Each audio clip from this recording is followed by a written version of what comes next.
뭐가 더 좋을 것 같아요? 둘 중에 하나를 먹어야 돼요. 이 둘 중에 하나를 먹어야 된다면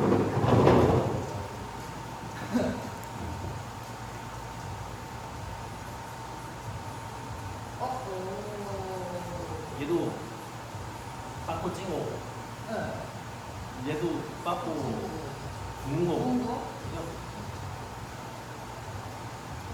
누가 더 고온인 것 같아요? 네? 뭐가 더 떡이랑 빵이랑 얘는 오븐에서 굽잖아요. 네. 얘는 찌잖아요. 네. 뭐가 더 고온이에요? 오. 더 높은 곳에 더 높은 온도로 조리가 되는 거예요. 빵인가요? 아무튼 근데 뭐 살찌는 것만 하면 빵이 먹어가지고 설탕 들어가요. 아 그지 설탕을 조금 해야 돼요. 이 떡은 그 지아이짓은 들어가죠. 몰라요. 지아이짓가 그 여기서 혈당을 올리는 정도예요. 그래서 내가 만약에 떡을 먹었는데 이 떡이 GI 지수가 뭐 한 80이에요. 그러면 혈당 스파이크가 빠르다는 거예요. 빨리 많이 높다. 혈당을 빨리 상승시키며 그럼 인슐린이 과잉 분비되겠죠. 혈당이 여기서 인슐린 분비니까 인슐린이 과잉 분비 지방 합성을 촉진하는 거예요. 그래서 제가 보통 이 GI 지수라는 게 높은 음식군을 다이어트 할 때는 좀 섭취하지 말라. 당뇨 같은 거 있는 거죠. 혈당 유지 안 되는 거죠. 탄수화물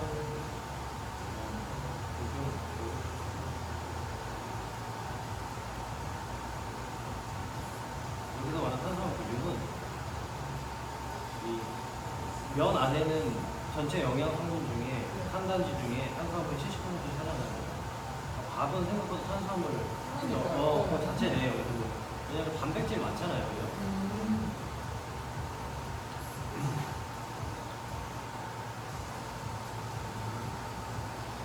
앞에는 좀 간단한 내용이라서 배 앞에서 그래프가 찐 거죠. 빵으로. 그죠? 경제 탄수화물 아까 말한 거 이런 것들이 이제 뭐 성어가 크게 필요 없으니까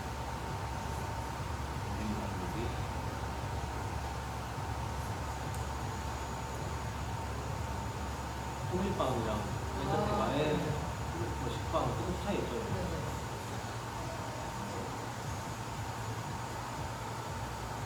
그러니까 이런 거 있잖아요.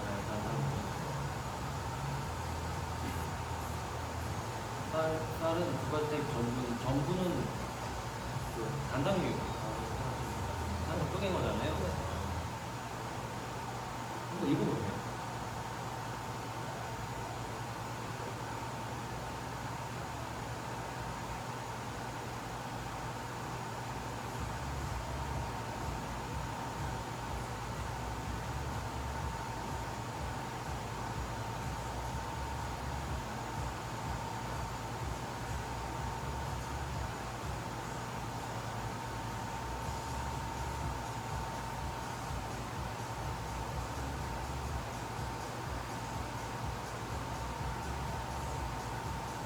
그러니까 이거를 여기서 중요한 거는 그냥 떡이든 빵이든 이 두 가지의 성분이 전분이 있는 거예요. 그러면 이 두 가지의 성분이 조금씩 비율 차이가 있어요. 다 빵마다. 그다음 뭐 예를 들어 쌀도 그렇고 쌀도 이제 비싸고 비싼 것처럼 우리가 쫄깃쫄깃한 거 있잖아요. 찹쌀은 팩틴이 9%잖아요. 맵쌀은 섞여있죠. 근데 여기 보면은 팩틴이 흡수가 빠르니까 얘가 GI 지수가 높은 거 아니야. 찹쌀 쫄깃쫄깃한 거. 소화흡수만 봤을 때는 쫄깃한 떡이 당연히 찹쌀을 많이 쓰는 거예요. 팩틴이 많은 거예요. 빵은 상대적으로 팩틴 함량이 적겠죠. 뭐 밀빵이라도 예를 들면 쌀빵이라도 그죠? 그러니까 소화흡수량만 따졌을 때 탄수화물 중에서는 쫄깃한 GI 지수가 높다. 다이어트에 좀 반응이 되기 쉬운 거예요. 대신에 소화는 잘 되겠죠. 그러니까 소화가 더 빠른 거죠.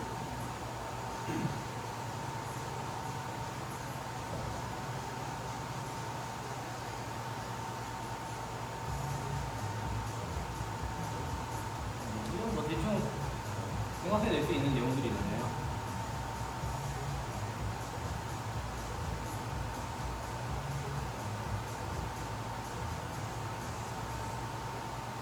빵이 5분이니까 5분이죠.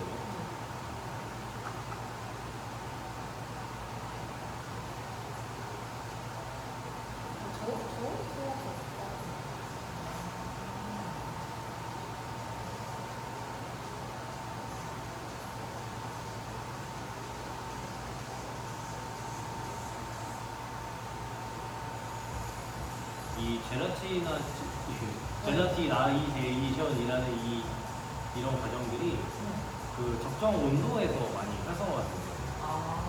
떡은 낮은 온도로 있잖아요. 그죠?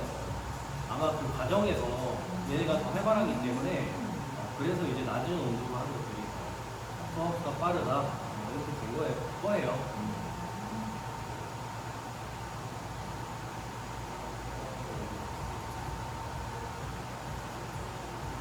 아까 전에 봤던 그래프입니다.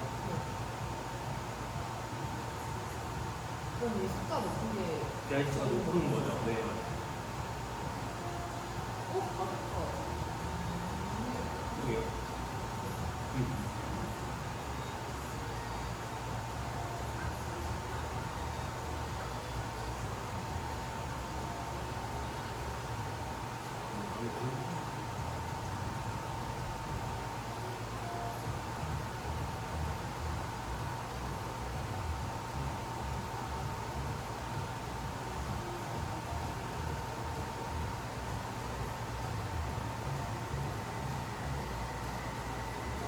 그래서 이제 밥을 먹기 싫고 간단하게 아침에 빨리 먹고 나가야 되는 그 회사원들이 저는 그리고 뭐 떡이나 빵을 추천을 하긴 해요. 편하니까 들고 나가면서 먹어도 되니까. 그러면 뭐 떡 같은 경우는 예를 들면 여기서 나오는 것처럼 뭐 현미 같은 것들 있잖아요. 겨와 이런 걸 최대한 제거하지 않은 상태로 그나마 식이섬유가 많은 것들 그리고 현미 가래떡. 예를 들면 여기서 현미로 만든 가래떡 팔죠. 가였던 사람도 많이 먹는데 100% 현미는 아니에요. 현미의 함량이 높죠. 아무래도.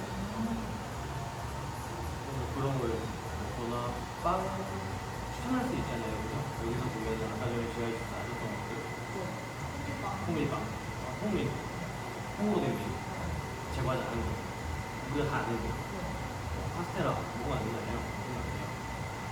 식빵 보면 괜찮긴 하잖아요. 그죠?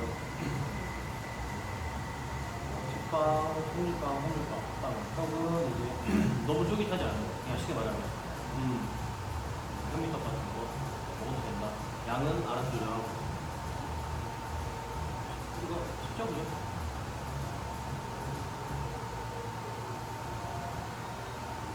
제일 맛있는 게. 그러니까.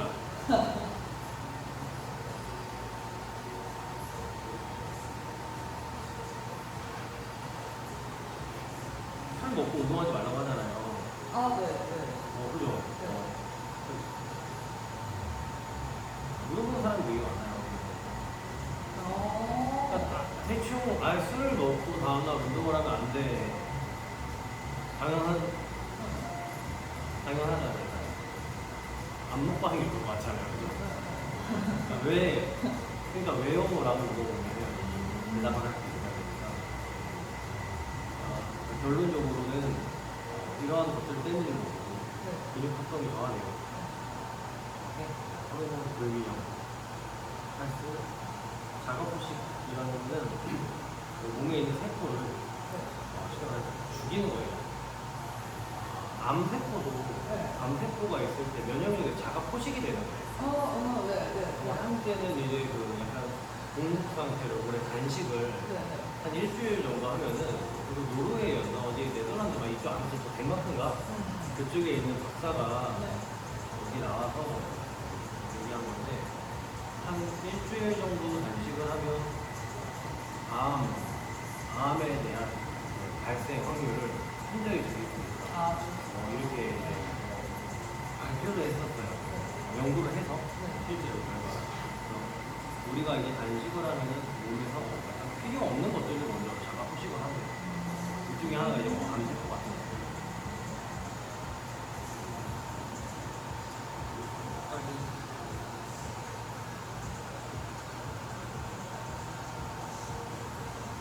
그러니까 이제 이거 한번 읽어볼게요.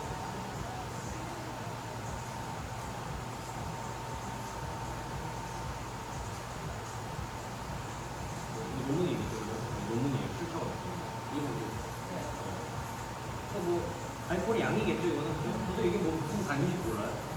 미리미터는 아닌 것 같은데. 네. 그래서 어렵게 들어있다는 거겠죠. 80 정도가. 이게 원래 이거 제가 그때 공부할 때는 이게 소주에 얼마큼 이런 거 다 알았었는데 까먹었어요. 술 판단이었나? 뭐였나? 이게 어떤 배양이라는 건 우리가 현미경으로 관찰하는 거죠. 네. 약간 유로 부분이 동그라는 원형 거기다가 알코올을 떨어뜨려 놓고 거기다 이제 근세포를 떨궈 놓는 거예요.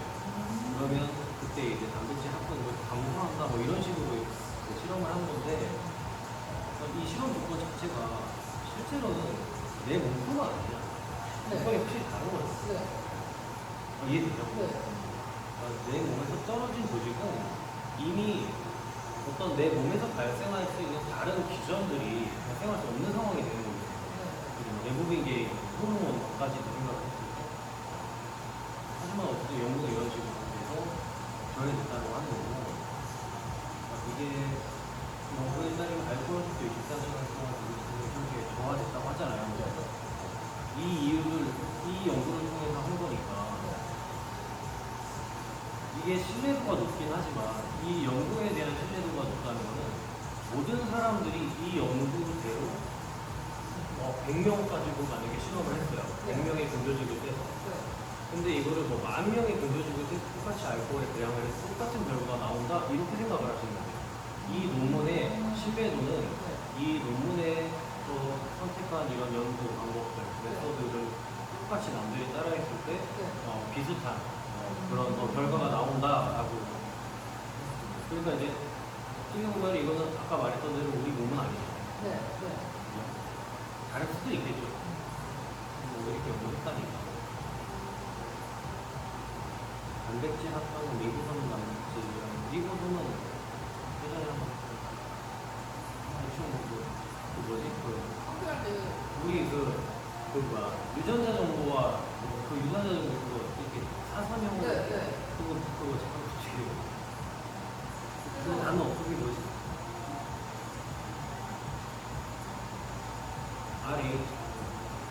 M 메신저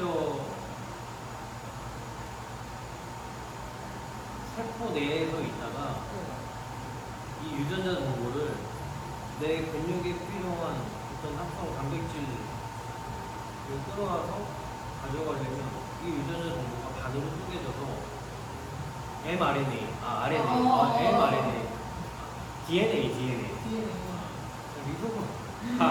그쪽에 관련된 거예요. 어려운 단어는 대충 이해하세요. 중요한 건 아닌데 맥락만 이해하면 됩니다. mTOR이라는 거는 원투 더 있는데 인슐린이 하는 역할이 단백질 합성을 하잖아요. 인슐린이 켜지고 꺼지면서 우리가 단백질 합성, 단백질 분해, 단백 동화혈당, 단백 이화혈당, 운동하는 사람들 운동 막 하면은 우리가 이제 근손실 바로 밥 섭취하지 않으면 그래서 운동 끝나고 바나나 쉐이크 먹고 하잖아요. 빨리 먹어라. 1시간 내로. 그게 이제 단백 동화 상태를 만들어 놓기 위해서잖아요. 인슐린 분비, 탄수화물 섭취하는 거. mTOR은 인슐린 분비랑은 조금 다르게 또 단백 동화 상태를 만들 수 있는 하나의 기전이에요. mTOR1은 아니고요. 여러 가지가 있는데 우리가 그 BCA라고 하는 단백질을 쪼개면 아미노산이잖아요. 우리가 섭취해야 되는 필수 아미노산 9가지. 그 중에 이제 류신, 갈린, 이소류신 이 3가지를 합쳐서 BCAA라고 하고 걔네를 우리가 따로 타서 먹거든요. 좋아하는 사람들은. 거기에 들어있는 류신이라는 아미노산이 섭취했을 때 이 mTOR 규정을 일으켜서 인슐린 분비, 그러니까 탄수화물 섭취해서 인슐린 이거 말고 다른 규정으로 단백 동화 상태를 만들어주는 아무튼 그런 거예요. 왜냐면 이 mTOR은 되게 많이 나오거든요. mTOR이라는 이런 단어가 영양학이나 생리학 쪽에서 되게 많이 나오고 리보솜 이런 단어도 자주 나오잖아요. 뒤에 키나제라는 단어도 많이 나와요. 크리아틴 키나제 이런 것도 있고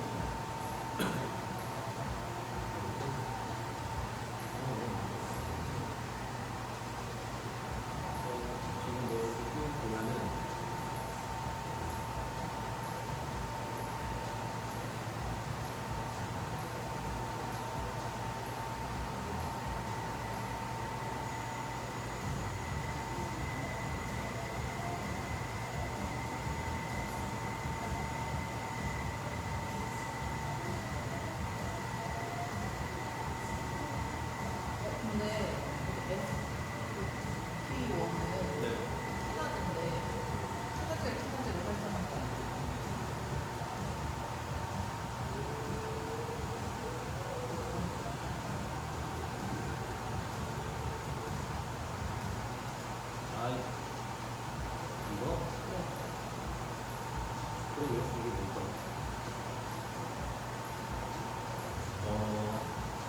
키나제가 네.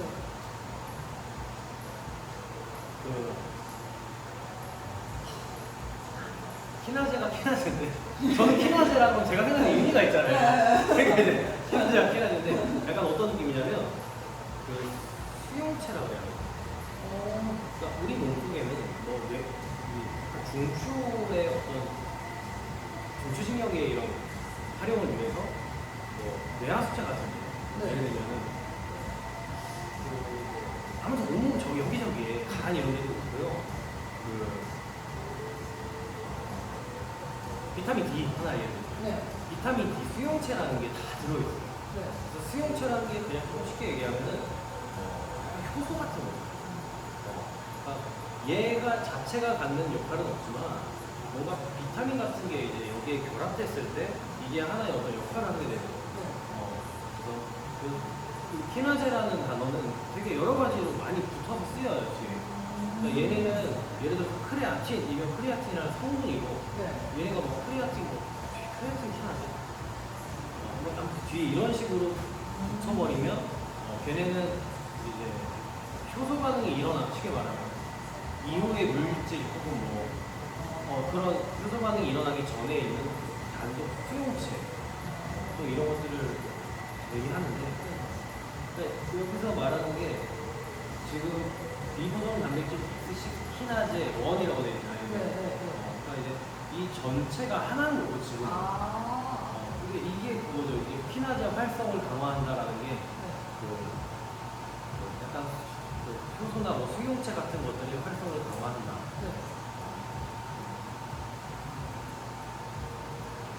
이거랑 이게 다른 거라고 생각해요.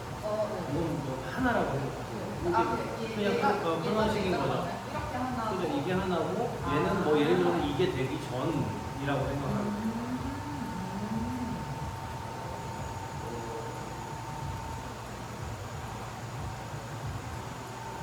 이거 뭐 억제한지잖아요, 그죠? 네. 안 좋겠죠, 그죠?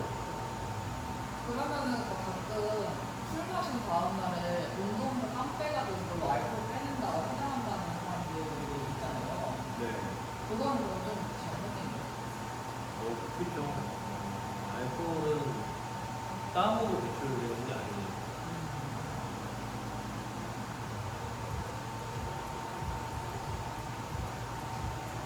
이거를 뭐 회원님들이 이제 왜 운동하기 전에 술 먹고 운동하면 안 돼요? 라고 물어보잖아요. 그러면 선생님은 뭐 단백질 합성이 뭐 저해됩니다. 저해됩니다.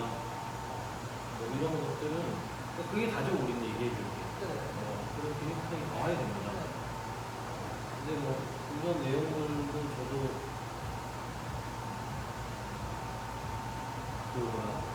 한참 뭐 공부하거나 이 내용들을 강의할 때만 기억을 하는 거예요.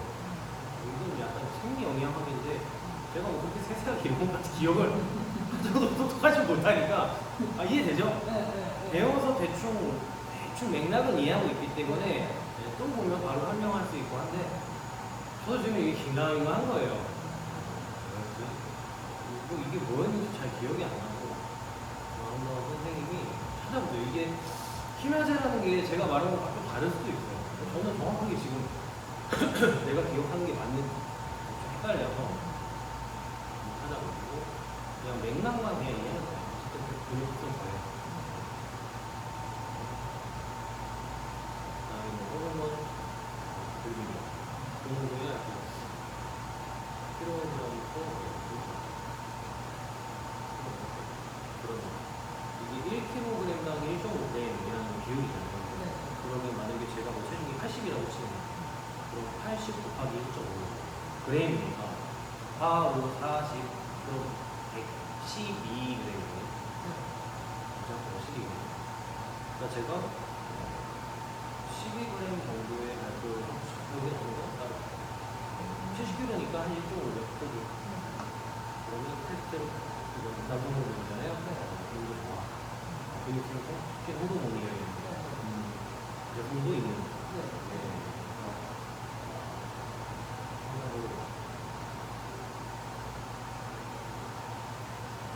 똑같죠, 이래서 선생님들 얘네가 여기는 이제 뭐 양이 나와 있는데 그죠? 소주 1.5g. 그러면 이 연구는 아마 어떤 사람들은 소주를 몇 조금 뭐 이렇게 했을 거예요. 그러니까 이 정도의 기준이 생긴 거겠죠. 1.5g 정확하게. 그러니까 소주도 그럼 조금 먹으면 괜찮다는 거예요. 감경.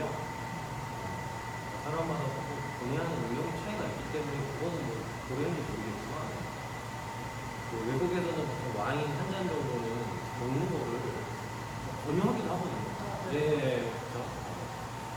너무 많이 먹는 건 좋진 않지만 그러면 저는 술을 아예 먹으면 안 돼요. 하면은 그건 아니에요. 뭐 거기에 따른 어떤 연구들도 있겠지만 그냥 뭐 호르몬 쪽만 1.5g 정도 먹으면 용도 저하가 있었으니까 요거만 생각할 때는 뭐 너무 간병 정도는 그냥 매일 아니고 일주일에 한 번 정도는 하는 거고 상관없겠죠.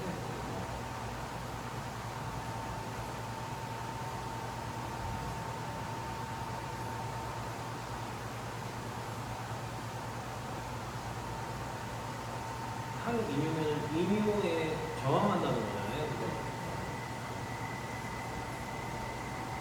쉬가 말이 없지 않게 저항하는 호르몬의 방출을 억제한다. 그런 거 이제 쉬가 말이야.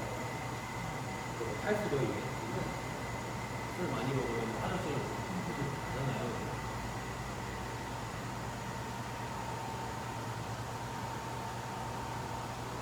탈수는 당연히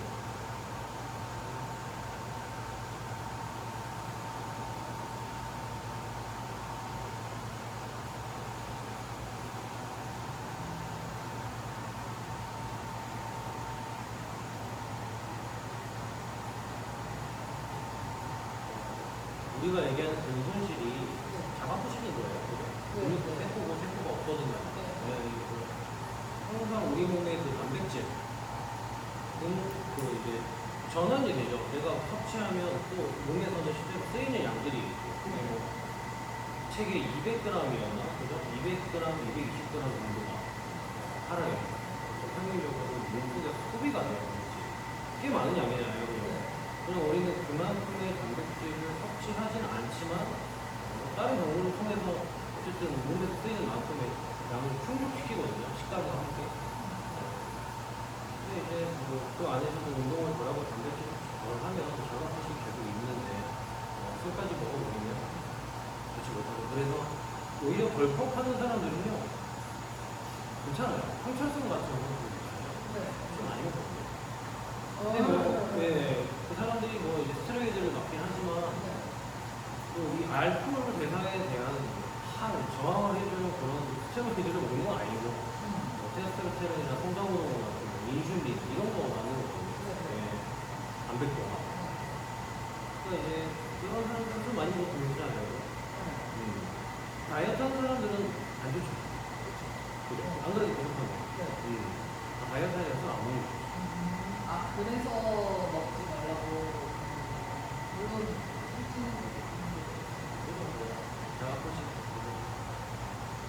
지금 여긴 없는데 술이 이거 말고도 안 좋은 게 되게 많고 그냥 뇌에 안 좋다.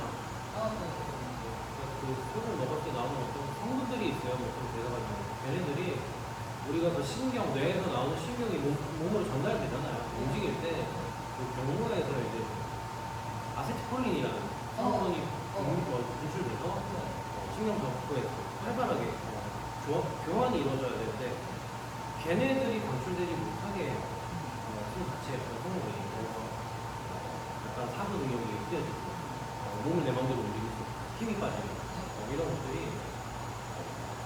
걔네들이 어떤 방출을 계속 방해하면서 또 이게 이제 계속 술을 먹게 되면은 이게 약간 우리가 만성 피로처럼 그냥 몸이 방출이 안 되게끔 변해요.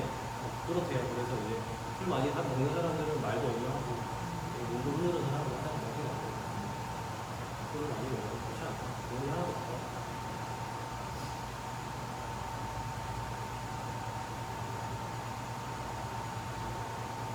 저번에 비슷한 내용이 있을 수도 있어요. 비타민 같은 거 할 때. 영양 권장량 RDA, 영양 섭취 기준, DRIS 이거 그거는 기준이에요. 세계 기준. 세계적인 어떤 영양학적 기준으로 우리가 뭐 탄수화물을 얼마나 섭취해야 됩니까? 이게 권장량이잖아요. 이런 것들을 이제 연구를 해서 우리나라는 5년에 한 번씩 개정을 하고 있고 외국은 어떤지 잘 모르겠는데 옛날에는 이 RDA라는 기준을 많이 썼어요. 이걸로 무조건 썼는데 이제 요즘에는 이 영양섭취 기준이라고 DRIS 이렇게 항목들이 나와 있죠. 요즘은 RDA는 그 교재에 나와요. 옛날 책들. 요즘은 조금 개정을 해서 DRIS라고 기준을 많이 쓰고 우리나라는 코리아 KDRI 우리나라 사람들한테 나는 KDRIS라는 기준이 있죠. 예를 들면 TV를 보다가 갑자기 어떤 건강 프로그램에서 영양학자가 병원 의사 선생님이 탄수화물은 RDA 기준 몇 그램 섭취해야 된다 하면 영양 권장이다. DRIS 이것도 영양 권장이죠. 내가 하시면 돼요. 이것도 먹어야 된다. 그래서 평균적인 필요량이 있고 혹은 뭐 권장하는 섭취량이 있죠. 그러니까 어떻게 보면은 얘는 그 표준 편차를 보였을 텐데 평균을 이렇게 구한 거니까 중간 그죠? 권장하는 섭취량은 비슷하겠죠, 그죠? 충분 섭취량 충분하게 먹을 테니까 표준 편차 범위가 어떤 그래프를 그리면 이 양쪽이랑 우측 빼고 중간에 이렇게 그리고 2.5, 99% 그러면 충분 섭취량이라는 거는 그냥 가장 많이 먹었을 때 하나요? 그러면은 얘랑 얘랑 비슷한 거 아니에요?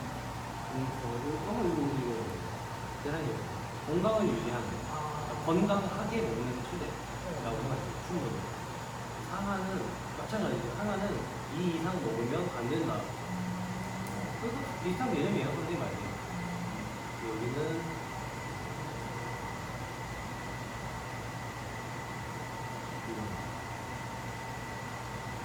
얘는 건강을 유지하기 위해서 무해하기 전까지 약간 차이가 있는 얘는 약간 과학적 근거가 없고 설정이니까 어떤 뭐를 많이 먹었을 때 건강에 유리하다 근거가 확보돼야 됐을 때 확보됐을 때요 그냥 설정 가능이라고 하니까 그러면 예를 들어서 그 지용성 비타민분은 얼마 이상 먹으면 건강에 유해하다라는 사실이 규정 확실히 되었을 때 그러면 그 값을 예를 들어서 1000 IU 이상 먹으면 안 좋았다. 그럼 상하 섭취량이 1000이 되겠죠. 근데 얘는 보면은 추정하기 위한 얘기예요.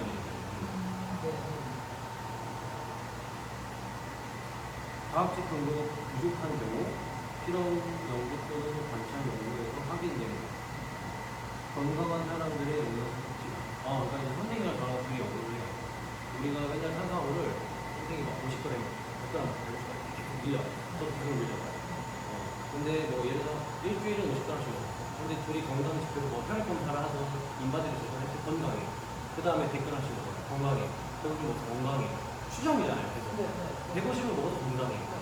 이런 식으로 관찰 연구를 통해서 그냥 그 모든 사람들에 대한 어느 정도까지 먹어도 확실히 괜찮았어 라는 추정과 그 안에 들어있는 어떤 특정 영양소의 특정 성분이 내 몸에 끼치는 확실한 근거가 어떤 악영향이 없을 때 어쩔 수 없이 이런 반대로 먹었을 때 건강한 거를 그냥 이해는 되죠? 네. 그건 한번 보세요. 글을 보면 다 되죠? 나오니까.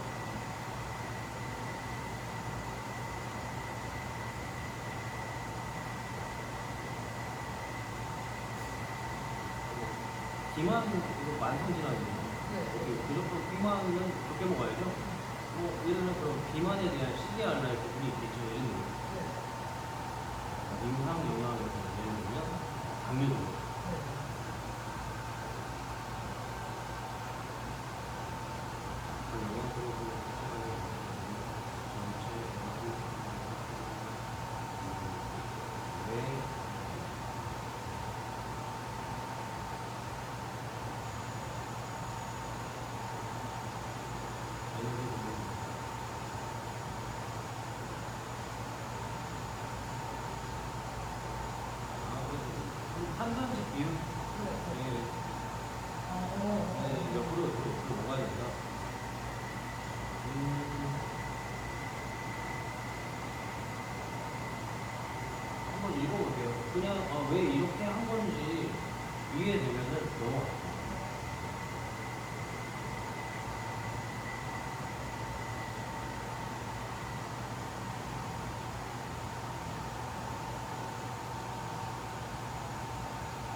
많이 먹으면 좋잖아요, 그죠? 상한 섭취량 전까지는요. 이건 아까 말한 비율이잖아요, 그죠? 그건 AM. 이거 볼게요, 이거.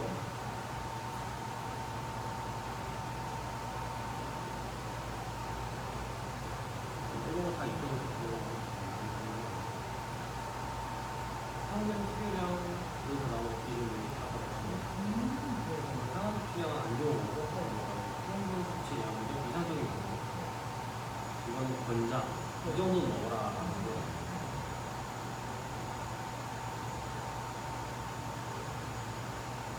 얘는 최소치거든요. 이거 먹었다. 그러면 우리가 회원한테 권장하는 영양학적인 식단 기준은 보통 여긴 아니겠죠, 그죠? 충분 섭취량 아니면 권장 섭취량 수준이죠. 근데 이 상한 섭취량 쪽으로는 가지 않아요, 이만. 왜냐면 과잉되는 게 무조건 좋은 거 아니에요. 스포츠 영양학 쪽에서는 뭐 단백질을 많이 먹어도 간신장에 크게 문제가 없다면, 예를 들면 내분 비계에 문제가 없으면 어차피 필요 없는 거는 다 지방을 저장하고 추출해. 우리 몸이 알아서 그죠. 그러니까 이제 먹을 수 있을 때 많이 먹는 동물들처럼, 한 번에 먹는 동물들처럼 그냥 과해서 나쁠 건 없으니까 단백질을 좀 많이 먹거나 체중에 많이 먹는 사람은 3배까지 40kg인 사람은 240g에 더 먹지. 그리고 닭가슴살로 치면 100g짜리 한 240g이면 10덩이 정도 되고 거의 이거죠. 대략 8덩이가 넘어가요. 100g짜리. 그렇게 먹어라 해요. 진짜 그렇게 해도 되고. 근데 이제 그렇게 많이 먹었을 때 올 수 있는 임상적으로의 그런 효과들이 있을 수 있죠. 우리나 스포츠 영양학 쪽에서는 데이터들이 다 건강 쪽보다는 퍼포먼스. 의학 쪽은 우리가 체육적으로 관심 없으니까 내과 쪽이나 내분 비계 호르몬 쪽에 끼치는 영향들을 이제 연구하겠죠.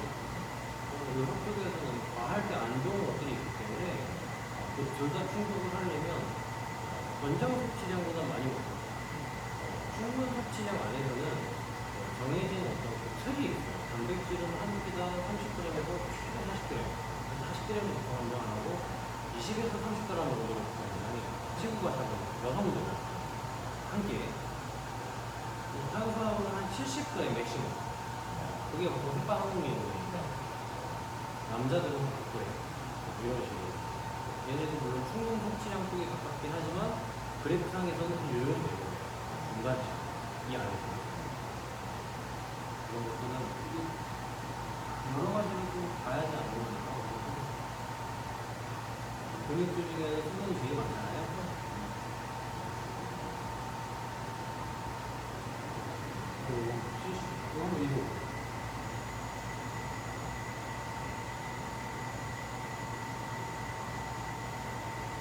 파운드는 킬로그램 1.5파운드 한 1파운드면 한 1.5kg 정도 거의 안 돼요. 반대지. 1파운드면 절반 정도라고 생각해요. 킬로그램. 대략 그냥 대충. 파운드 개념이 더 높아요. 외국 선수들이 100파운드 든다고 100kg 안 듭니다. 여기서 1파운드니까 0.567 kg 정도가 되겠죠, 그죠? 네, 그 정도의 비용이요.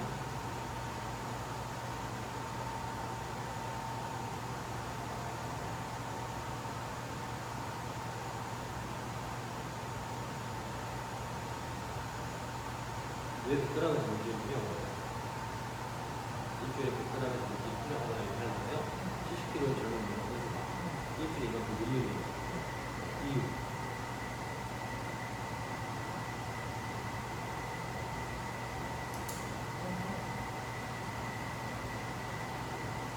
뭔가 이거에서 이만큼의 비율이겠죠, 그죠? 그래서 계산했겠죠? 그러면은 만약에 이게 증량이 목표인 사람이면 이거를 다 계산을 해줘가지고 식단을 알려줘야 되는 거 아니에요? 그렇죠. 어느 정도 계산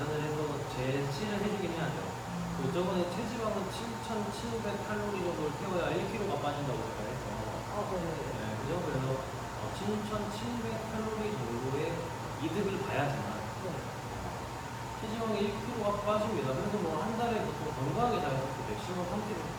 맞아요. 네, 일주일에 한 0.5kg 정도, 2kg 최대. 그래서 기준을 잡았잖아요. 근육도 똑같아요. 이렇게 기준이 있는 거죠. 그래서 얘는 뭐 여기 나오는 것처럼 기준이 있죠, 대충. 그죠? 계산해보세요. 지금 핸드폰 있어요? 여기? 이거를 그 선생님 체중으로 직접 한번 계산해보세요. 네.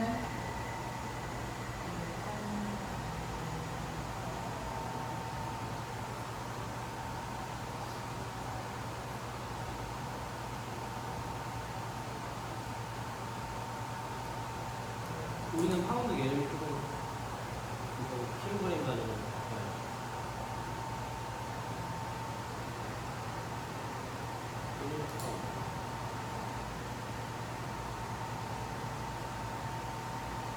이 파운드가 0.45kg.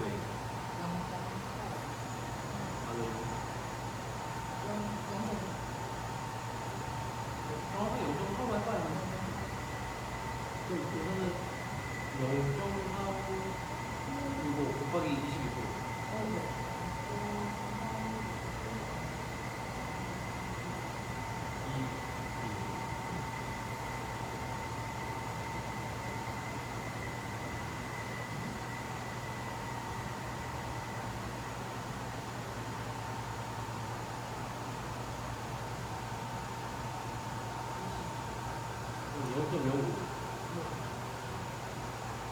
이게 우리가 지금 킬로그램 아니고 킬로그램으로 했잖아요.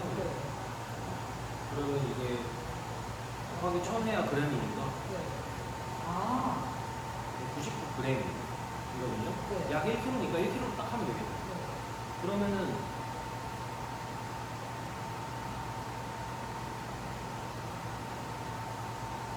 이거 나오네. 1파운드는 하면 괜찮은 거고. 그런데.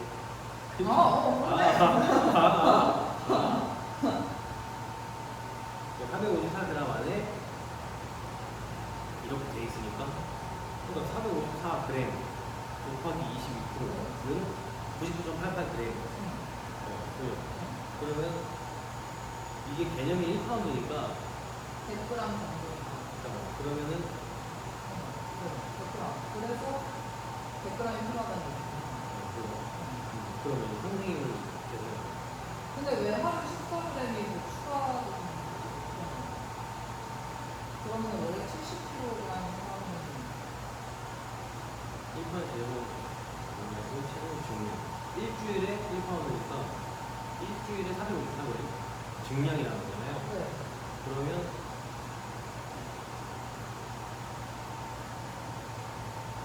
70g이었습니다. 단백질이 몇이라고 하나요? 그람수가. 이거 458g이 25g입니다. 여기 1kg? 나오죠? 100. 한번 여기 적어놔봐요. 그러니까 이거 봐. 근육 조직, 아니 이거 458g으로 계산해 보면 힘드니까 이거 1kg로 계산을 다시 해요.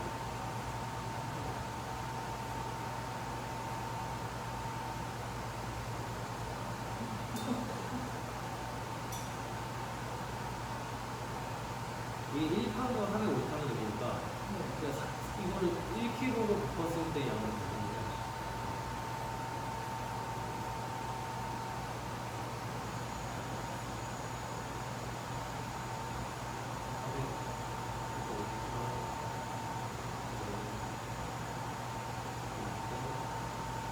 이 99g이죠? 네. 네.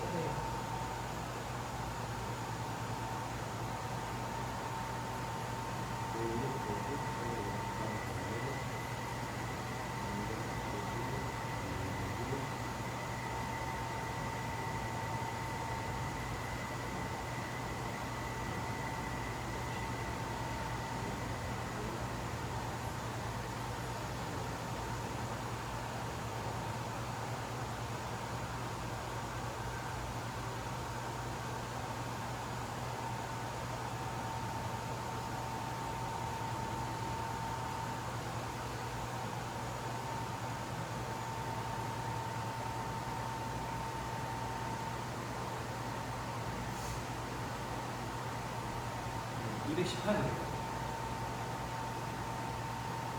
근육줄기 1kg에는 네. 약 218g의 단백질이 들어있고요.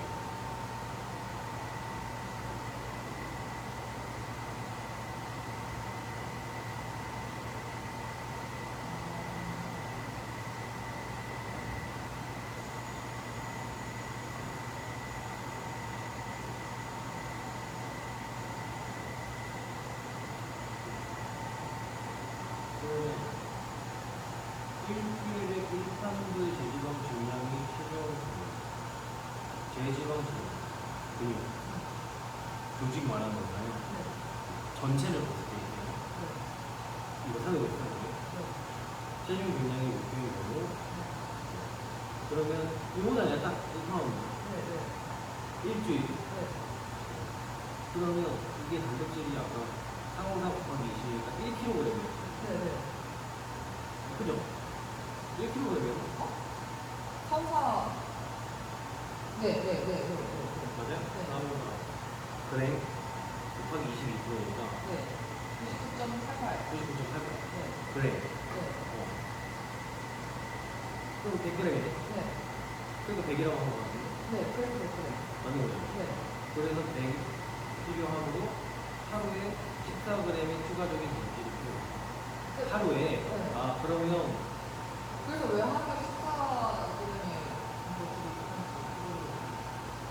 그러면 14g 곱하기 일주일이면은 98g이거든요. 그래서 하루에 14g. 이거를 치고 뿌리는.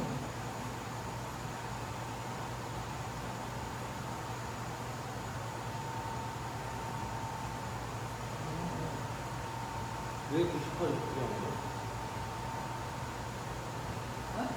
이거 이해돼요? 그러니까 지금 1파운드 근육이 100g 정도니까 증량을 하려면은 얘를 7일로 쪼개서 기존 단백질에 하루에 14g 정도 먹어야 돼요. 플러스 알파. 지금 더 쪼개서 84, 32 8로 하면은 100이 넘어가니까 그러네. 이게 그러니까 약 14g이거든요. 맞네요. 그죠? 그러니까 그런 셈은 없어요. 셈. 그럼 나는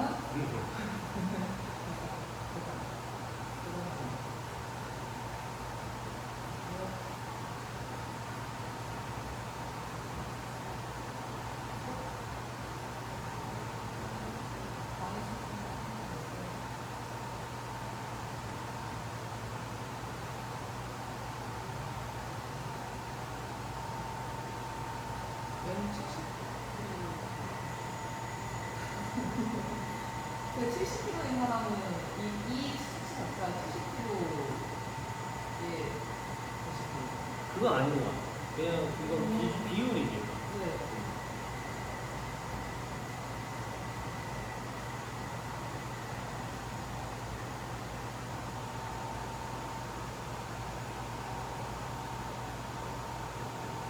기준은 똑같은 거고.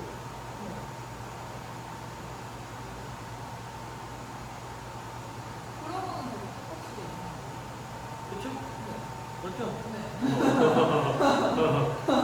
그죠? 비슷하죠? 똑같고.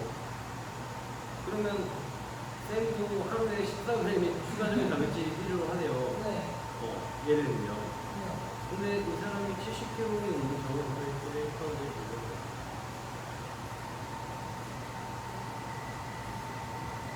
이게 이상하네. 이게 제가 하는 게 아니라서. 얘가 체험을 어쩌고. 아무튼 뭐, 어떻게 더 먹으라는 거잖아요.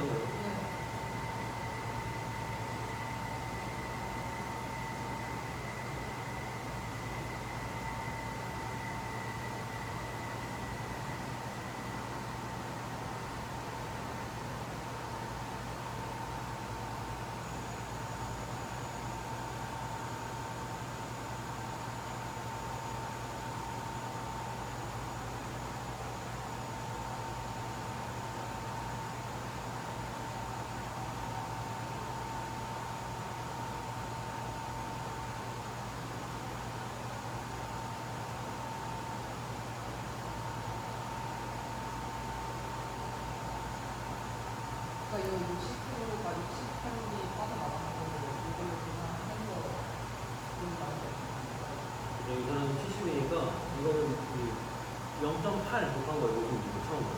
아, 네, 70 곱하기 0.8 56이니까 그 그냥 최소 원장 섭취량 있잖아요. 우리 네, 네. 단백질. 네. 그거에 플러스 소비되는 뭐 15, 그다음에 뭐 소변 백주죠 10g. 그래서 적어도 이만큼 먹어야 된다. 아. 어, 이해돼요, 네, 그죠? 네. 그러면 쌤도 만약에 뭐 쌤 몇 킬로예요? 저 58. 58 곱하기 0.8 해봐요. 46. 그럼 뭐 거기다가 선생님이 뜯어서 뭐 10g. 설명가 따로 백주를 나고 치고. 네. 10g 플러스 그거 뭐였어? 15g.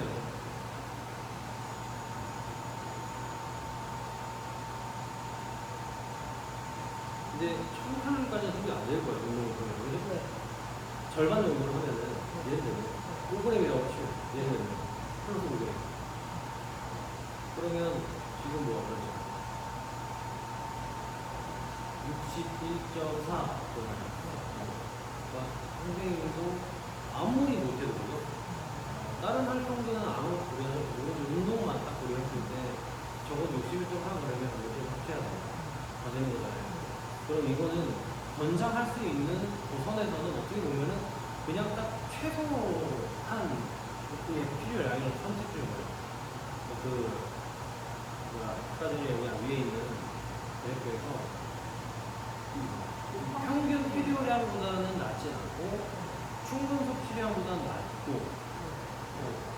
뭐 약간 권장하는 섭취량이죠. 섭취 환경 어느 정도 고려했을 때 그러면 50g씩 3동이니까 한 닭가슴살 7, 80g짜리 3동이거든요. 네.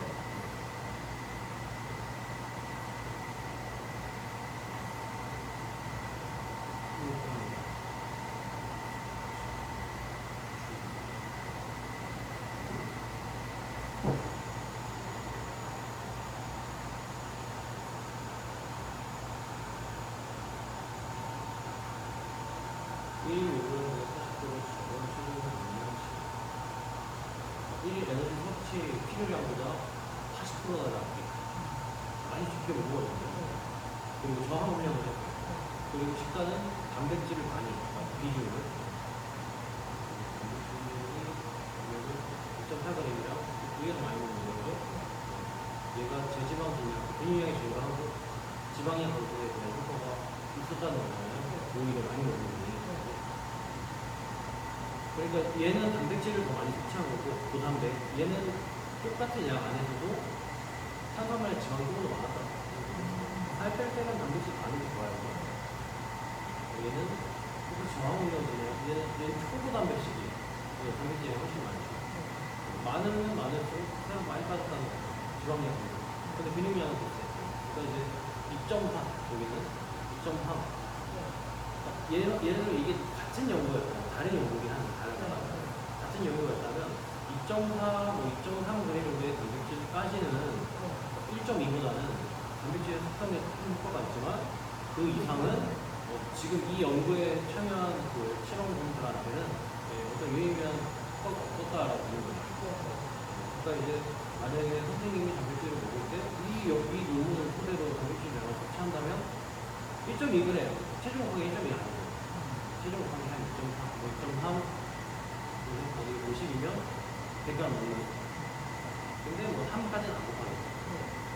왜냐면 그렇게 맞자 뭐 근육량은 비슷해요. 근데 지방량 감소 효과가 있긴 한다. 단백질 이만큼 들리긴 하겠죠. 한 집을 줄이고. 아, 이게 그거네요. 그 저탄고지. 무조건 거지. 영양을 권장한 단백질량에서 0.8에서 1.2 정도예요. 되게 많이 먹는 거예요. 근데 효과가 있다잖아. 그럼 회원이 물어볼 거예요. 저 그냥 탄수화물 안 먹고 닭가슴살 먹으면 되는 거야. 우리가 생각했을 때는 탄수화물 먹어야 되잖아. 인슐린 때문에도 먹어야 되고. 어쨌든 에너지를 주로 내는 거는 글리코의 탄수화물이기 때문에 섭선을 쓰려면 단백질 지방도 몸에서는 섭선 형태로 변화는 제작이 되긴 해요. 그러면 그냥 저는 이렇게 말해요. 즉각적으로 사용할 수 있는 포도당 에너지원이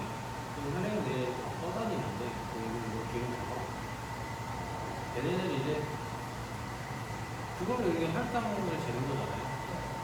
근데 아니 생각하면 안 돼요.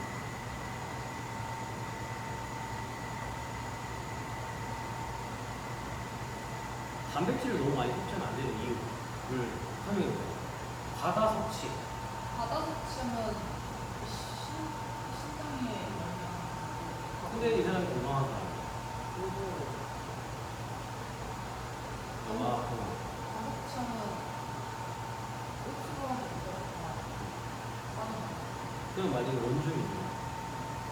원주민이 바닷가에 사는 원주민이 바다에서 생선 잡아, 조개 잡아, 게 잡아, 그거 가끔 그 나무에 달린 코코넛 열매 좀 따, 동물 토끼 잡아. 거의 단백질만 먹는 거예요. 네. 그냥 다. 네. 거의 이렇게 육식을 하던 사람들은 건강하지 못했어요. 왜냐면 옛날 사람들이 빨리 죽는 이유는 의학이 발달되지 못하기 때문이잖아요. 못 먹어서는 아니에요. 네. 물론 못 먹은 사람은 또 빨리 죽겠지만. 그러면 사람은 잡식성이잖아요. 네. 육식만 하면 안 되는 이유가 뭐예요? 고기만 먹고 좀 살 수 있을 것 같죠? 살 수 있겠죠? 살 수 있지 않을까요? 어떡해. 그러니까 단백질은 과다 섭취했을 때 어떤 문제들이 있는지는 그 다 연구들을 통해서 나오잖아요. 네. 근데 그 대상자들이 이미 신장에 문제가 있거나 뭐 네. 신장 투석을 했다거나 네.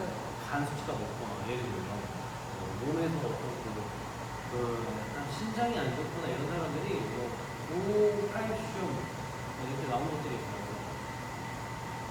어쨌든 내분비계나 대사에 문제가 있잖아요. 순환이 아니고 내과적으로 문제가 있다는 거 아니에요. 그런 사람들. 네. 그런 사람들을 대상으로 만약에 약간 초보다는 안 되잖아요. 혹은 단백질 함량이 높은 식단을 하거나 혹은 아니면 나온 연구들을 통해서 신장이 안 좋은 사람들은 단백질을 많이 먹으면 안 된다. 이렇게 됐기 때문에. 네. 왜냐면 건강한 사람들은 이 정도 먹어봤자 크게 다르지 않았을 거예요. 그죠? 그러니까 애초에 실험에 참여한 대상자들이 단백질을 많이 먹었을 때 몸에서 거부 반응이 일어나는 이미 대가적으로 약간 그 질환의 초기 위험 보이는 상태였는지 아닌지는 모르잖아요. 이해되죠? 그러니까 이제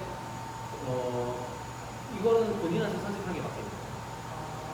저 예전에 무슨 의사 같은 걸 봤는데 단백질 쉐이크 먹지 말라고. 네. 이거 많이 먹어서 운동 안 하고 근육질로 단백질 쉐이크 먹었다 신장이 좀 망가져서 이거는 젊은 사람들 많다.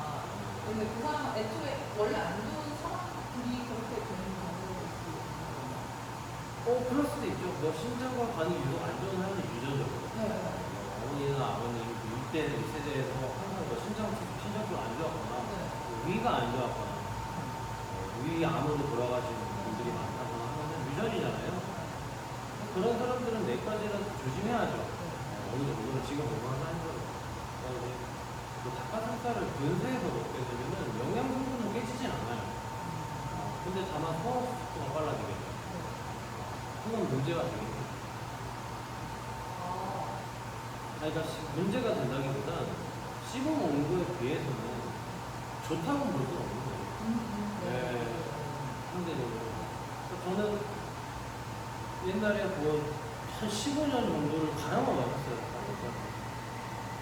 진짜 닭가슴살 거의 하나도 빠짐없이. 근데 간 수치가 조금 높긴 했는데, 근데 그것 때문은 아니었던 것 같아요. 그냥 운동을 많이 하고, 저는 스테로이드 약도 했었어요. 그건 하니까 선생님이랑. 저는 그 약 때문에 아마 간 수치가 높았던 거지, 닭가슴살을 먹어서 그런 건 아닌 것 같아요. 근데 다만 위궤양은 있었어요. 위궤양. 그 약간 초봉전, 구멍 뚫기 바로 닭가슴살을 단백질 넣어가지고. 너무 식사를 계속 하고 끊임없이. 아. 때려 넣기 위해서 어쩔 수 없이 몸을 키우는 목적이니까. 네. 제 내장이면은 저한테는 그때 별로 중요하지 않았으니까 너무 시도 때도 계속 밀어넣고 포화되고 그러다 보니까 이제 우리가 약간 우리가 그런 거죠. 뭐 염증 반응이 일어나고 그러다 이제 궤양이 생기고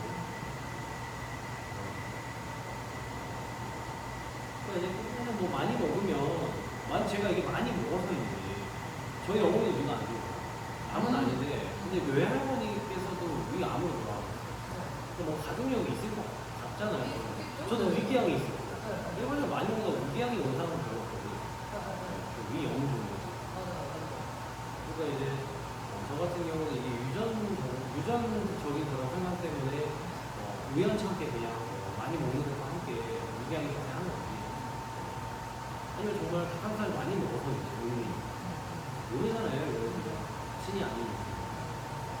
하지만 명분들이 있기 때문에 우리는 모르니까 혹시 모르니까 항상 기준을 두고 설명을 해줄 수밖에 없다. 설명을 하는 거예요, 회원님. 이해돼요? 하지만 저는 이렇게 먹었다. 지금 괜찮다. 경험을 하는 제 주변 트레이너들 바디 프로필 찍은 사람들도 뭐 이 정도 먹었다. 다 괜찮았어요. 얘기는 할 수 있죠. 이게 건강에 관련된 거기 때문에 어느 정도 본인의 선택이 필요한 상황이다. 저는 이렇게 권장을 할 수는 있지만 안 될 수도 있잖아요. 그럼 보통 회원님들이 선택할 때 이렇게 해요. 0.8은 너무 좋은 것 같아요. 체중 보통 0.8. 왜냐면 우리나라 보건복지부 같은 보통 한 배 정도로 권장을 많이 하잖아요. 최대 1.5배. 근데 스포츠 NSJ 같은 데 보면 식단 기준에 근육량 증가를 위한 단백질 섭취량 체중 1.2나 1.3에서 1.7배까지로 권장해요. 가장 안전바 일반인들 운동한 선수들도 마찬가지고. 그러면 그렇다고 해서 이 이상을 먹지 말라고 하진 않아요. 저도. 그죠? 이거 다 정기 내용이거든요. 그래요? 그러니까 이제 그래도 뭔가 내가 의학적으로도 고령한 형태의 안전빵 그 상한 섭취량은 없어요, 단백질. 근데 이제 충분 섭취량 있겠죠, 그죠? 이 이상 섭취했을 때는 실제 효과가 미비했다. 이런 내용이잖아요. 근육량 증가에 대한. 그렇게 해서 그런 데이터를 쌓고 쌓아서 충분 섭취량에 대한 기준은 있겠죠. 상한은 없죠. 그게 1.2에서 1.7이라는 거예요. 근육량 증가에 대한 효과는 1.7배 이상 더 먹었을 때는 이 사람들을 봤을 때는 없었다니까. 그죠? 그럼 이런 거를 제시해 줄 수 있잖아요. 상한은 없지만 이 이상 먹어봤자 큰 효과가 없었대요. 그러니까 회원님도 최대 100kg의 사람이라면 170g 정도까지만 섭취하시면 충분합니다. 1.2배 이상 대신. 그 이상은 이제 아까 말씀해주신 그런 걸 설명해주는 선택이다. 그쵸. 그쵸, 맞아요. 그러니까 상한 섭취량은 없기 때문에 3대 필수 영양소예요. 그리고 효과가 있는 면들도 있기 때문에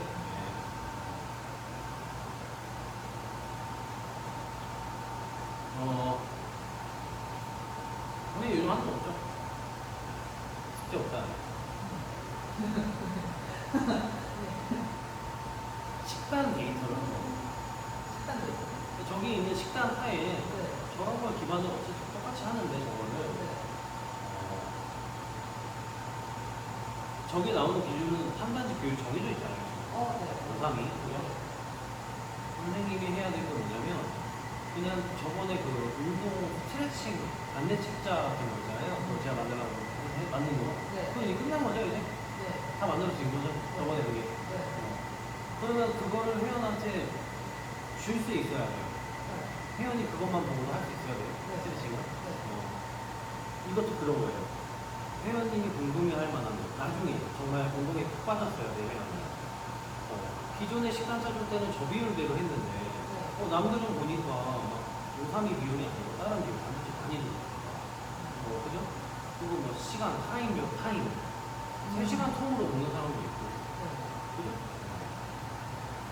단백질을 닭가슴살, 식물성 단백질 비율도 좀 차이가 5대5, 7대4 우선은 뭐 이런 여러 가지를 조금 이렇게 설명할 수 있는 거를 만들 건데 첫 번째는 당장 할 거는 우선은 이 기준을 세워주는 거예요. 자,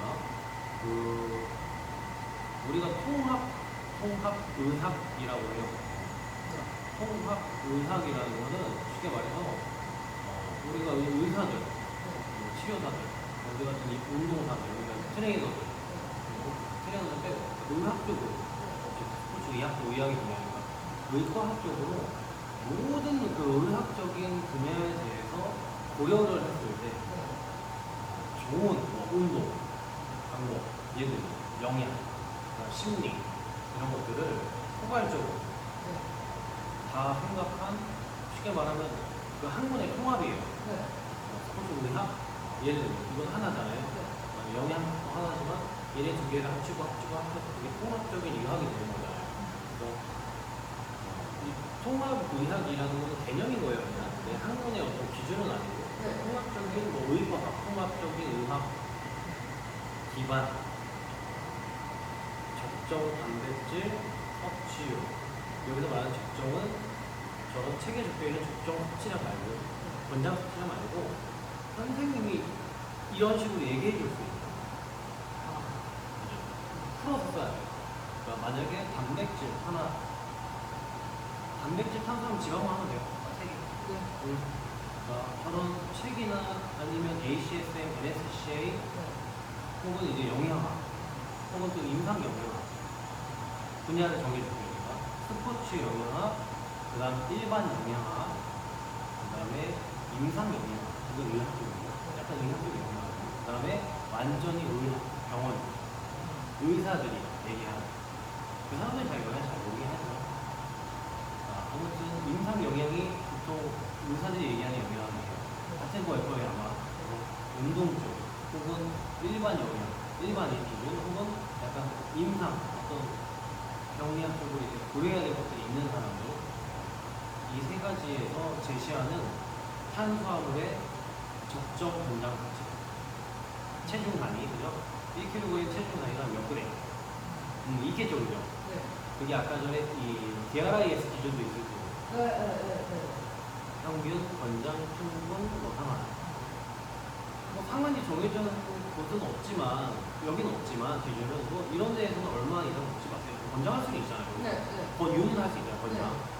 그러면 각 요 분야에서 얘기하는 필요량, 섭취량, 충분량, 상한량을 적어주세요. 그렇지. 그러면 뭐 예를 들면은 1kg당 1g을 권장합니다 하면은 1g kg 이렇게 적으면 되잖아요. 그래서 단위로 여기 나오는 공식 단위로 1kg 단위로 몇 그램 이런 식으로. 그래서 그게 뭐 1걸 써도 1에서 1.2 이렇게 될 수도 있잖아요. 그죠? 그래서 이거 한번 찾아보시고요. 그리고 그 다음에 그치 이거 찾으면 됐네. 끝나네. 한 단지. 세 개만.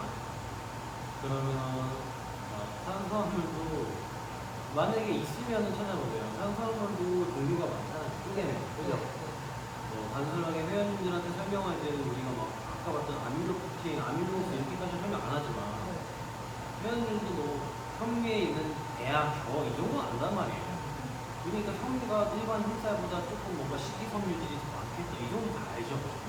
그러니까 식이섬유질, 우리가 쉽게 말해서 풀 먹을 때 거기에 들어있는 식이섬유질을 인간은 소화할 수 없으니까 그냥 쉽게 말하면 내 장에 무기를 주는 거 같아요. 그것조차도 전체가 소화되지 않기 때문에 다 배출이 되는 거예요. 그러니까 소화가 느리니까 흡수되는 양이 적으니까 그러면 GI 지수가 낮을 수밖에 없고 지방 변화량이 적을 수밖에 없고 GL 지수도 낮을 수밖에 없고 당연히 현미를 먹는 게 흰쌀 한 톨 한 톨 먹으면 현미 한 톨을 먹는 게 그죠? 이거 쌀 한 톨 먹는 거 살이 더 찌겠죠? 그러니까 이런 거 다 알아요. 회원들이. 그죠? 그러니까 그러면 그걸 적어주는 거예요. 탄수화물도 그러면 아까 제가 봤던 팩틴 아미노 이런 기준도 있고 우리가 아는 전분이라는 단어도 있고 식이섬유라는 단어도 있고 포도당이라는 단어도 있고 뭐 여러 가지 단어들이 있잖아요. 기준이 이당류, 단당류, 복합 이렇게 여러 가지 단순화 이런 종합적인 탄수화물을 쪼개놨을 때 그 개념들이 있어요. 네. 소화에 대한 기전에 따른 것들이 나뉘어지고, 그죠? 그 다음에 이게 얼마나 붙어있냐, 하나냐, 단당류냐, 뭐 2당류냐, 그죠? 네. 이해되죠? 이런 개념도 있고. 네. 그러면 탄수화물 섭취에 있어서도 예를 들어서 권장하는 섭취, 량 말고, 그럼 그 량 중에서도 만약에 1kg, 1g 먹으래요. 예를 들면, 그럼 그 1g 안에 팩틴과 로우스만 따졌을 때, 그럼 팩틴은 비중이 몇이고, 로우스는 비중이 몇이고, 있겠죠?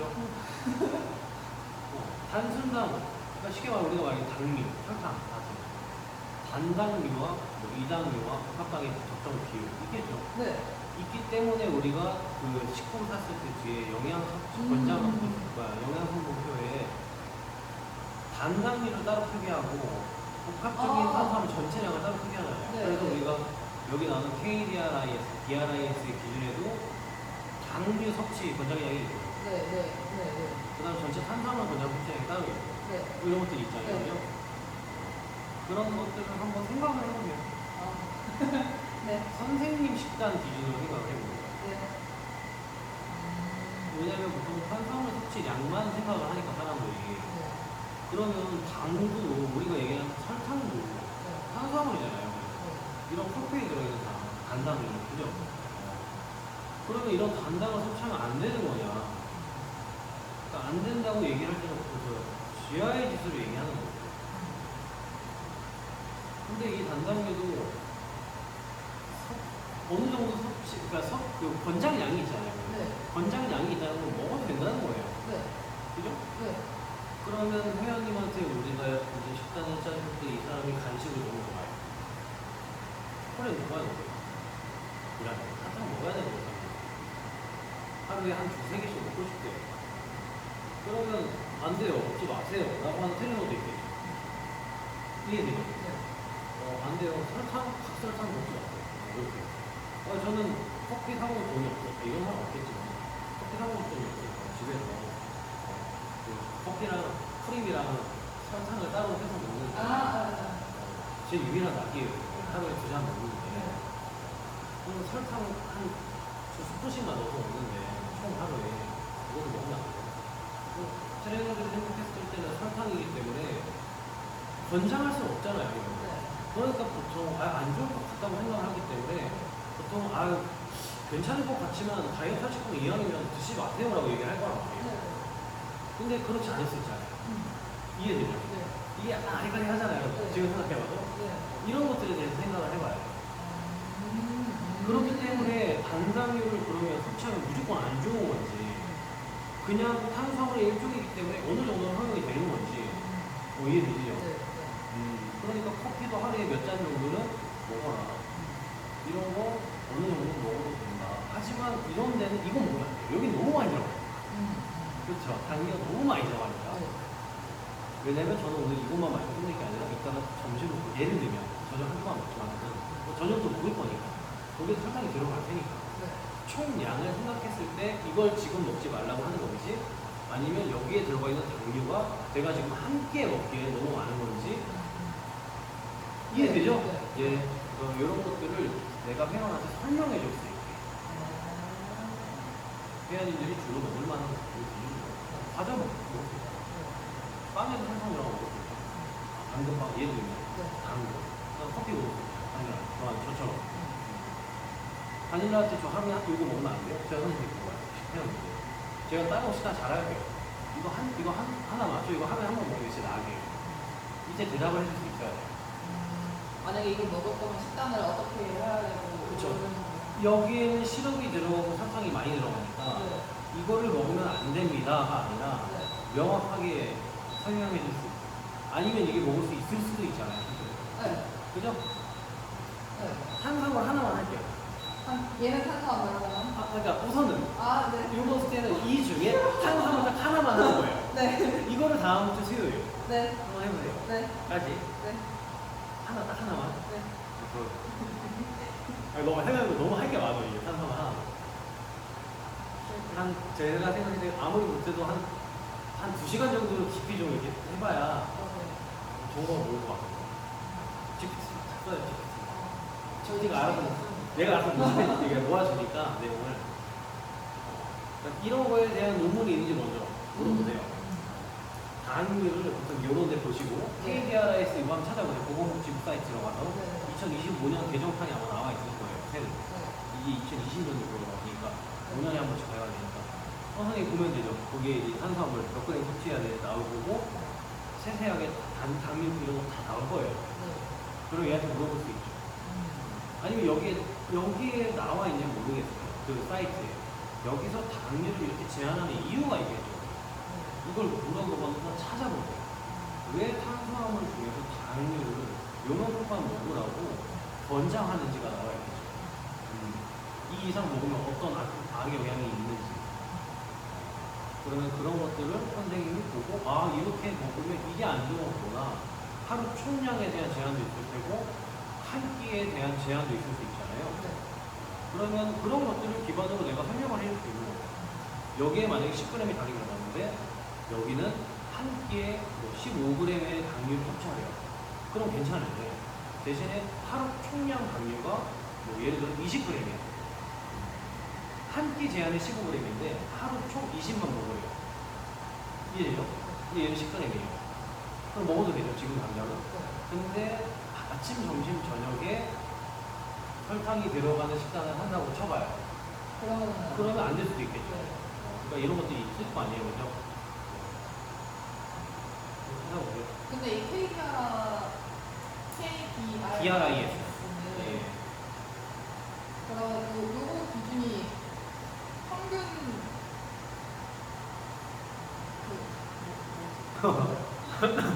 평균 소비되는 칼로리랑 그런 걸 다 계산을 해가지고 나오는 저기 보면은 보는 방법이 쭉 나오잖아요, 그죠? 연령별로. 예를 들어서 단백질 섭취 기준 하나로 볼게요. 여기 보면은 2015년도부터 1일간 그냥 30단 여기 가면은 평균 플러스 마이너스 5차가 있죠. 단백질 섭취량 1일당 몇 그램이 지금 30은 88.8을 딱 기준으로 가장 높은 꼭대기 그 이후로 양 옆으로 플러스 마이너스 1.3g씩 오차가 있었어요. 그죠? 그러면 지금 내가 88.3이니까 평균 필요량이 있고 권장 필요량이 있고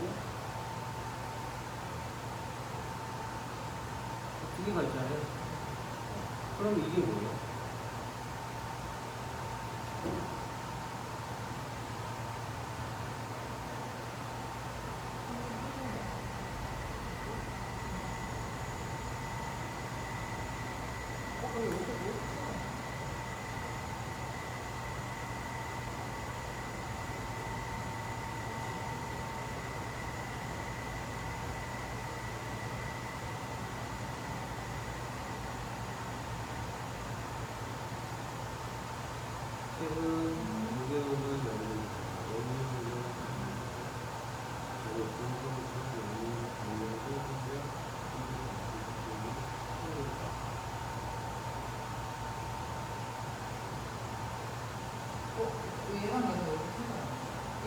얘가 아까 그래프 평균 소비량이고 연장 섭취량 그 옆에는 되고 그럼 얘는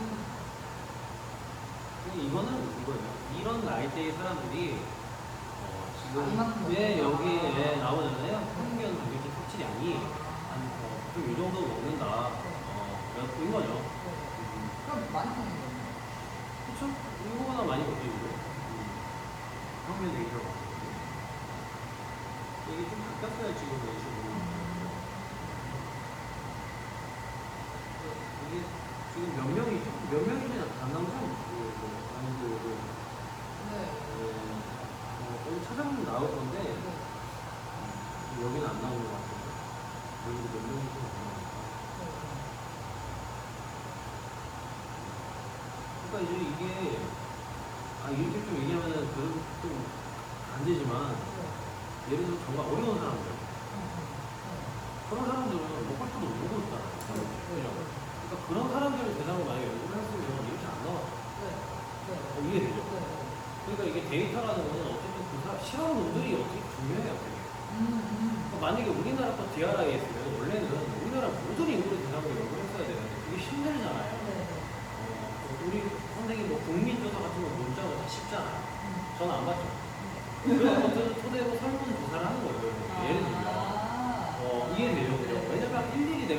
먹으면서 돈을 몇 그램 먹었어 이거 누가 어떻게 해요? 말이 안 되잖아요.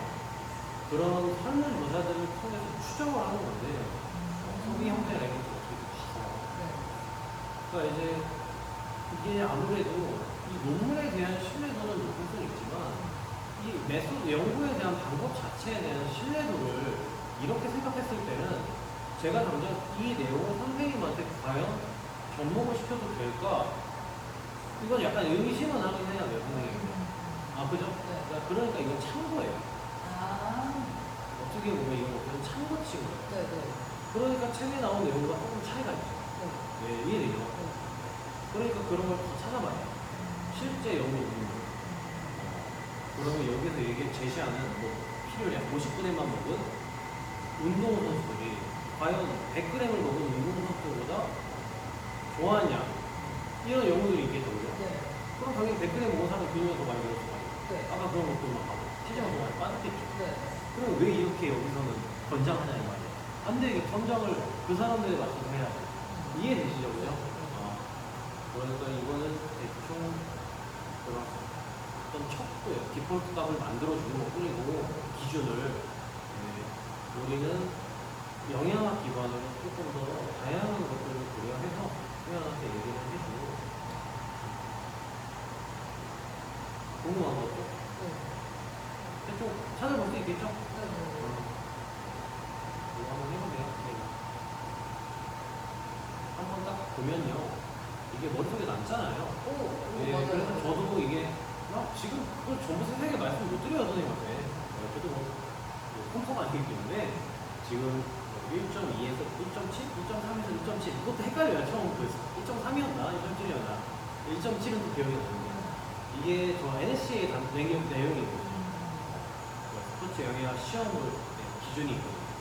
그러면 이게 근지구력 향상을 위한 동시 섭취량이 또 달라요. 다르겠죠, 그죠? 목적에 따라. 근데 저는 그거 세상에 기억 지금 잘 못하겠어요. 조금 적긴 한데, 지구력은. 1.7보다 적겠죠, 그러니까. 근데 명확하게 딱 기억은 안 나요. 왜? 저는 회원님들한테 근육량 증가를 위한 것만 항상 설명을 하다 보니까. 강의할 때는 기억을 했었겠죠, 그 당시에는. 그러니까 이제 이런 식으로 어쨌든 머릿속에 몇 가지가 남아있으면, 그거를 토대로 내가 설명을 해줄 수 있어요. 그래서 이 스트레칭도 그때 하고 나서 기억이 계속 남아요. 그죠? 명확하게 전부는 아니지만 대략적인 맥락이 내가 이제 이해를 하고 있기 때문에 뭐 회원님이 갑자기 선생님 와서 저 운동 끝나고 약간 다이치 깨는 게 홈런 하는 거 좋아요? 그냥 러닝만 하고 하는 게 좋아요? 이렇게 물어보면 뭐 수치까지는 아니지만 뭐 정적보다는 홈런러가 재밌기도 하고 흘리량 증가도 되고 그렇죠. 러닝과 홈런러는 뭐 편한 거 자기가 러닝 싫어하면 홈런러 예를 들면 하지만 실제 연구에서는 러닝 이렇게 딱 기억이 나잖아요, 그죠?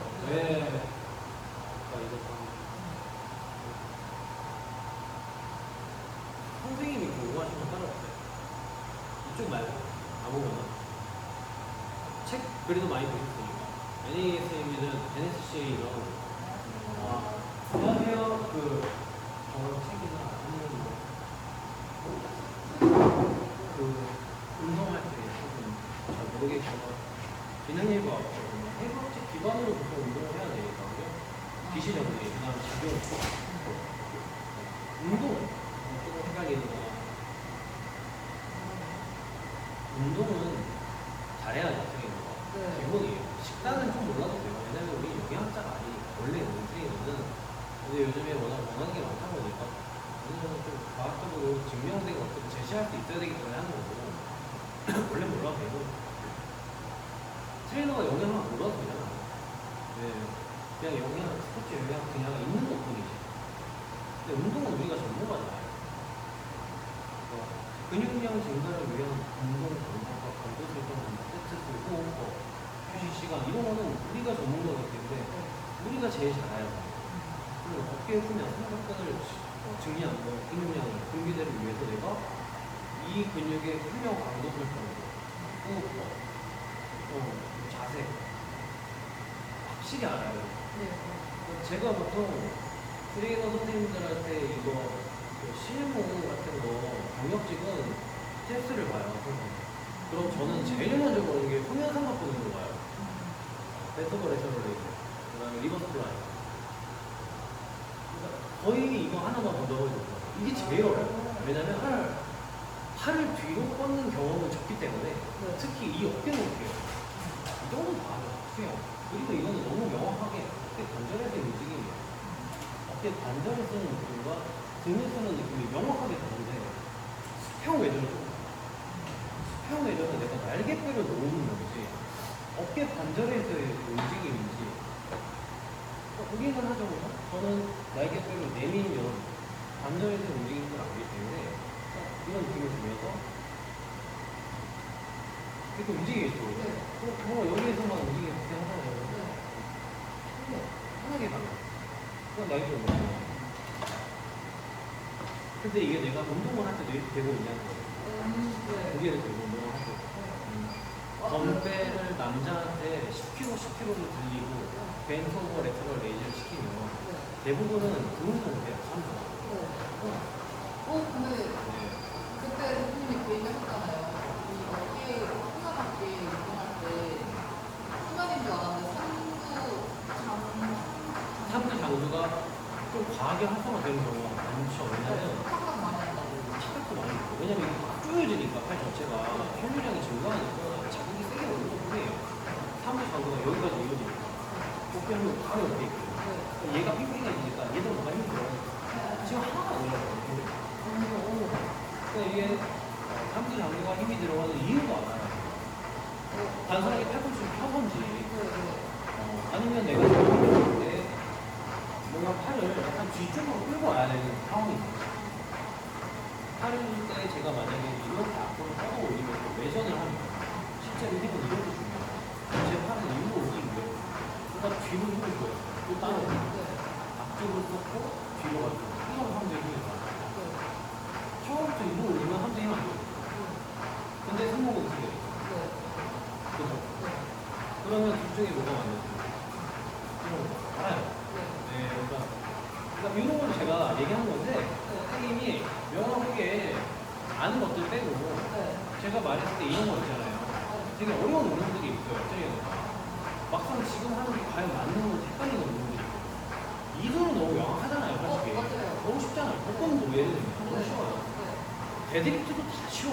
스쿼트도 왜냐면 명확한 자세를 너무 많이 우리가 봐왔기 때문에. 근데 좀 헷갈리는 운동들이 보통 바벨로나 그다음 그 어깨 혼합 운동 두 가지가 좀 어렵거든요. 이런 것들이 수면 운동 안 보이고 이런 것들을 저 예전에 그것도 봤는데 그 누구야 연예인 차가기가 페이스북을 한번 네. 봤는데 그거 가지고 되게 말이 엄청 많아서 그거 여쭤보고 싶은데 영상을 그러니까 페이스북도 뭐 여러 가지 방법이 많잖아요. 그래서 영상 찾아보면은 방법이 많아요. 네. 근데 그 방법을 설명할 때 기전을 설명해주는 사람은 아니에요. 평상학이나 역학이나 관절에서의 손의 묘을 조직의 어떤 상태를 이게 지금 피처리 스크류 상태인지 설명하면서 이렇기 때문에 이렇게 하는 게 맞습니다 라고 설명한 사람은 아무도 없어요. 찾아보세요. 그러니까 그 사람들은 모르는 거예요. 그러니까 누군가가 한 명이 유튜브에 나와서 이 기전을 설명하고 고래 형상 그 다음에 실제로 페이스북이라는 건 수면 쪽 운동인 뿐이지 얼굴로 땡기는 게 중요한 거지 팔꿈치를 여기로 가져야 되는 거가 그게 얼굴로 땡기는 게 중요한 거죠. 페이스북을 이렇게 하면 그러면 제가 이렇게 당겨서 상관없어요.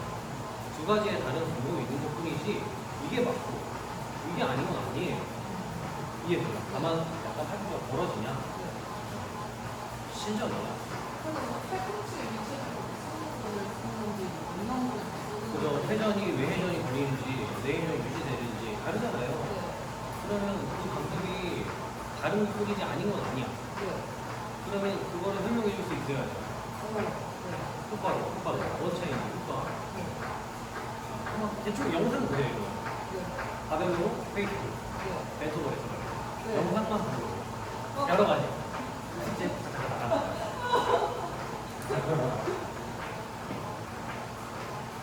뭐 일주일에 내야 할 필요 없는데 영상 보는 그래도 하자. 아, 네. 항상 너무 오래 걸리니까.